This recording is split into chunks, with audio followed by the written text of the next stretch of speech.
మీ ఎలాంటి వ్యాపార ప్రకటనలకైనా వెంటనే మా ఛానల్ సంప్రదించండి. అందరికీ నమస్కారం. నేను శిరీష. ఈరోజు మనతో పాటు ఉన్నారు ప్రముఖ ఆధ్యాత్మికవేత్త, శ్రీ విద్య ఉపాసకులు డాక్టర్ సుదర్శన్ శర్మ గారు. గురుగారితో మాట్లాడదాం. గురుగారు నమస్కారం. నమస్కారం. గురుగారు, శివకేశవులకు ఎంతో ఇష్టమైన మాసం వచ్చేసింది, కార్తీక మాసం. అసలు ఈ కార్తీక మాసం పూజా విధానం ఎలా చేసుకోవాలి, అలాగే ఎలాంటి సమయాలలో పూజ ఆచరించాలి, ఎలాంటి నియమాలు పాటించాలంటారు? మంచి ప్రశ్న వేసావమ్మా. ప్రధానంగా ఒకసారి గణపతిని ప్రార్థన చేసుకుని విషయంలోకి వెళ్దాం. బీజాపూరగదేక్షుకార్ముకరుజ చక్రాబ్జ పాశోత్పల వ్రీహ్యగ్రస్వవిశాన రత్నకలశాన్ ప్రోధ్యత్కరాంబోరుహ ధ్యేయో వల్లభయ సపద్మకరయ సృష్టోజ్వల భూషయాత్ విశ్వోత్పత్తి విపత్తి సంస్థితికరో విఘ్నేశ ఇష్టార్థదః. శ్రీ మహాగణాధిపతయే నమో నమః. అస్మద్గురు చరణారవిందాభ్యో నమో నమః. మనకి మంచి ప్రశ్న వేసావమ్మా. అసలు కార్తీక మాసాలు ఎందుకంటే వైశిష్ట్యం వచ్చింది అంటే, మనకి నా మాసానాం కార్తీక మాసం ఉత్తమం అంటుంది మనకి శాస్త్రం. అదేవిధంగా అన్ని మాసాల్లో కన్నా శ్రేష్టమైనటువంటి మాసం ఏమైనా ఉందయ్యా అంటే కార్తీక మాసం. ఇంకా మనకి కొన్ని శాస్త్రాల్లో ఏముంటుందంటే కార్తీక నవో మాస అంటుంది. అంటే కార్తీకం నవో మాసము అంటూ ఉంటుంది. అదేవిధంగా ఎందుకంత వైశిష్ట్యం కలిగింది అంటే, పార్వతీ పరమేశ్వరుడు మనకి ఈ యొక్క కార్తీక మాసానికి పౌర్ణమి రోజు భూమి మీదకి వచ్చి కైలాసాన్ని నుంచి భూమి మీదకి వచ్చినటువంటి విశేషమైనటువంటి రోజుగా మనకు అంటూ ఉంటారు. అదేవిధంగా ఈ కార్తీక మాసము అనేది ఎందుకు వచ్చిందయ్యా అంటే, ప్రధానంగా కృత్తికా నక్షత్రంతో కూడిన పౌర్ణమి కాబట్టి కార్తీక పౌర్ణమి అనేది ప్రధానంగా వచ్చిందమ్మా. ఈ మాసాలన్నింటిలో కన్నా మనకి అయనాలు రెండు. ఒకటి ఉత్తరాయణం, దక్షిణాయనం. దక్షిణాయనం అంతా కూడా రాత్రి సంబంధించిన భాగం కాబట్టి అటువంటి రాత్రి భాగంలో దీపాలు వెలిగించడం ద్వారా మన యొక్క అజ్ఞానం అనే చీకటి కూడా దూరం అవుతుంది. అది ఒక కారణం. రెండోది ప్రధానంగా కార్తీక మాసం ఎందుకంటే వైశిష్ట్యం అంటే, శివకేశవుడికి భేదం లేదు. శివాయ విష్ణు రూపాయ శివరూపాయ విష్ణవే శివస్య హృదయం విష్ణు విష్ణుస్య హృదయగం శివ అంటుంది. అంతేకాకుండా శివకేశవుడికే కాదు, ఇంకా ఈ కార్తీక మాసంలో విశేషమైనటువంటి దేవతా పర్వదినాలన్నీ కూడా, అదేవిధంగా దేవతకి సంబంధించినటువంటి ఆచార వ్యవహారాలన్నీ కూడా ఈ మాసంలోనే మనకు వస్తాయి. అంటే ప్రధానంగా శాక్తేయ సంబంధమైనటువంటిది, అదేవిధంగా కుమారస్వామి సుబ్రహ్మణ్యేశ్వర స్వామి వారికి సంబంధించినటువంటి ఆరాధన క్రమాలన్నీ స్వామివారు ఆవిర్భవించింది కూడా ఈ కార్తీక మాసంలోనే. కాబట్టి విశేషమైనటువంటి తత్వం కలిగినట్టుది, విశేషమైనటువంటి ఉపాసనలకి చాలా దీక్షలకి చాలా విశేషమైనటువంటి మాసం అంటూ ఏమైనా ఉన్నదయ్యా అంటే కార్తీక మాసం.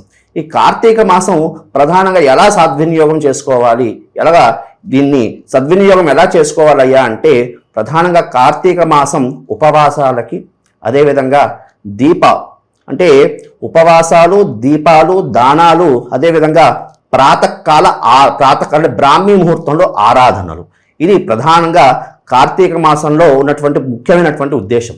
ఎందుకయ్యా అంటే, ఈ మన యొక్క సప్త ఋషులు అందరూ కూడా ఈ వారి యొక్క అనుష్ఠానాన్ని అంతా కూడా నదుల్లో విడిచిపెట్టారు. కాబట్టి వాళ్ళు నదులకి వరం ఇచ్చారు. ఏమిటయ్యా అంటే, కార్తీక మాసంలో బ్రాహ్మీ ముహూర్తంలో నదుల్లో కానీ బావుల్లో కానీ స్నానం ఎవరు చేసి దీపారాధన చేస్తారో వారు ఈ సంవత్సర కాలంలో చేసినటువంటి పాపాలన్నీ కూడా నశిస్తాయి అని అంటుంది మనకి శాస్త్రం.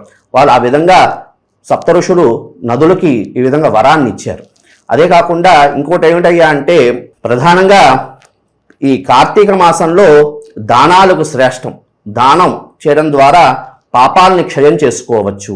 అదేవిధంగా ఈ కార్తీక మాసం ప్రధానంగా తీసుకుంటే కార్తీక సోమవారాలు శివుడికి చాలా శ్రేష్టమైనటువంటిది కార్తీక సోమవారం.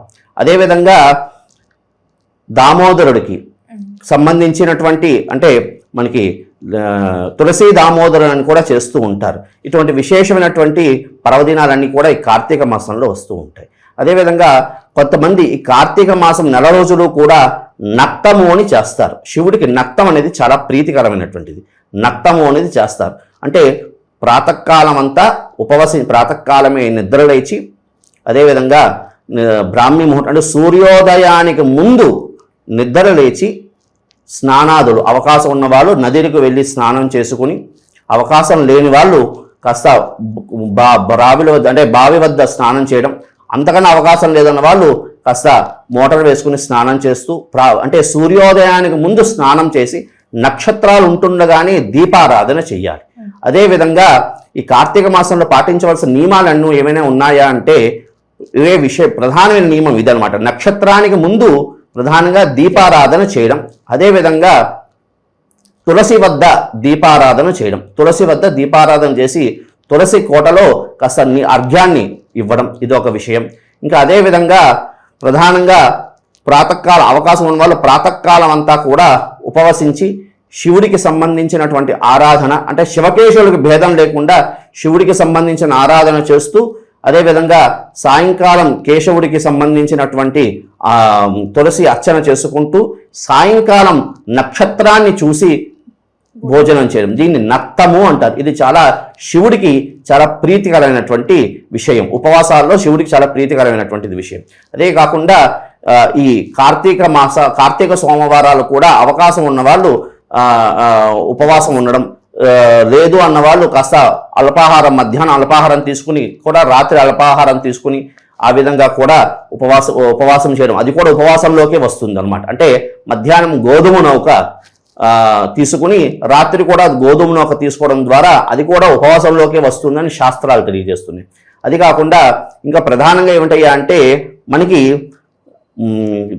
ఉత్థాన ఏకాదశి అంటే మనకి మహావిష్ణు ఆషాఢ శుద్ధ ఏకాదశిలోని శయన అవస్థలో ఆయన వెళ్తాడు, యోగ నిద్రలో వెళ్తాడు. మళ్ళీ ఆయన ఎప్పుడు నిద్ర నుంచి లేస్తాడయ్యా అంటే కార్తీక శుద్ధ ఏకాదశి పర్వదినం ఆయన నిద్ర నుంచి లేస్తాడు. యోగ నిద్ర, ఆయన నిద్రపోవడం ఏంటమ్మా, ఆయన నిద్రపోతే జగదం వల్ల ఏమైపోతుంది, కాబట్టి ఏది కాదు, ఆయన యోగ నిద్ర నుంచి లేస్తాడనమాట.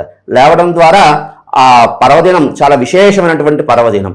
ఆ రోజు ఉపవాసం అంతా ఉండి ఆ రోజు ఎందుకయ్యా దామోదర వ్రతము, దామోదర అంటే తులసి దామోదర కళ్యాణం ఎందుకు చేస్తారయ్యా అంటే ప్రధానంగా ఏకాదశి పర్వదినం అనేది ఉపవాసం అనేది మనకి మార్గశీర్ష శుద్ధ ఏకాదశి నుంచి ఎవరైనా ఉపవాసాలని ప్రారంభం చేస్తారు. అంటే అందుకే అంటే ఒక్కొక్క ఏకాదశికి ఒక్కొక్క నామం ఉన్నది, ఒక్కొక్క ఏకాదశికి ఒక్కొక్క నారాయణుని ఒక్కొక్క నామంతో పిలుస్తారు. ప్రధానంగా మార్గశీర్ష శుద్ధ ఏకాదశి లగాయత్తు ఎవరైనా ఉపవసించే వాళ్ళు మార్గశుద్ధ ఏకాదశి నుంచి ప్రారంభం చేస్తారు. ప్రారంభం చేసి మార్గశుద్ధ ఏకాదశి రోజు ఏమని పిలుస్తారంటే ఆ మహావిష్ణువుని కేశవుడు అని నామంతో పిలుస్తారు. అదేవిధంగా వచ్చినటువంటి మాసము నారాయణుడు, అది ఈ విధంగా పిలుస్తూ 12 నామాలు, 12వ మాసం వచ్చినటువంటిది దామోదరుడు అనే నామంతో ఈ కార్తీక మాసంలో వచ్చిన ఏకాదశికి దామోదరుడు అన్నటువంటి నామంతో స్వామికి పిలుస్తారు. అందుకే తులసి దామోదరులు మనకి కళ్యాణం చేస్తారు. ఏ రోజు ఏకాదశి అంతా ఉపవసించి ద్వాదశి రోజు దాన్ని చిలకర ద్వాదశి అంటారు. ఆ రోజు క్షీరాబ్ది ద్వాదశి అని కూడా పిలుస్తూ ఉంటారు. ఆ క్షీరాబ్ది ద్వాదశి రోజు విశేషంగా ఉదయం అంతా ఏకాదశి అంతా ఉపవసించి, ఎందుకంటే ఏకాదశి రోజు అన్నాన్ని విసర్జించాలి. ఎందుకు అంటే ఏకాదశికి ఎందుకంత వైశిష్ట్యం ఉన్నది అంటే ఏకాదశి రోజు ఎవరు అన్నాన్ని స్వీకరిస్తారో అన్నాన్ని ఆశ్రయించుకునే పాపాలు ఉంటాయి. కాబట్టి ఆ అన్నాన్ని స్వీకరించడం ద్వారా పాపాలు అనేది ఆ యొక్క వ్యక్తికి సంక్రమిస్తాయి. అందుకని ఏకాదశి పర్వదినం రోజు ఖచ్చితంగా ఉపవసించాలి అని చెప్తుంది మనకి శాస్త్రం. కాబట్టి ఈ కార్తీక ఏకాదశి విశేషం ఏమిటయ్యా అంటే ఉత్థాన ఏకాదశి.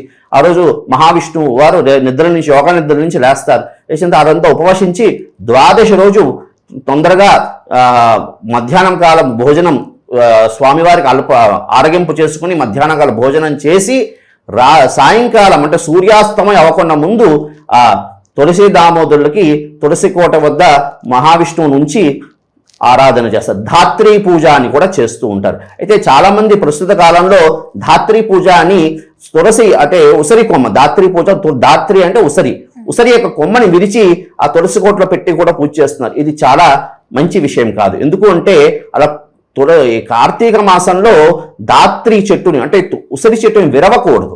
వీలైతే అవకాశం ఉంటే ఆ ఉసిరి చెట్టును కూడా తీసుకుని వచ్చి తులసికోట వద్ద పెట్టి మహావిష్ణు ప్రతిమ ఉంటే మహావిష్ణు ప్రతిమను కూడా అక్కడ పెట్టి ఆ విధంగా ఆరాధన చేయడం ద్వారా ఆ లక్ష్మీనారాయణ యొక్క అనుగ్రహం కూడా మనకి కలుగుతుంది. ఇంకా ఈ కార్తీక మాసం అంతా కూడా పండగలే అమ్మ. ఎలాగా అంటే కార్తీక శుద్ధ పాడ్యమి బలిపాడ్యమి అంటారు. అదేవిధంగా ప్రధానంగా ఎందుకు అంత వైశిష్ట్యం అంటే ఈ బలిపాడ్యమి గోవర్ధన పాడ్యమి అని కూడా పిలుస్తూ ఉంటారు. అంటే బలి చక్రవర్తిని స్వామివారు అనుగ్రహించినటువంటి ఒక రోజు.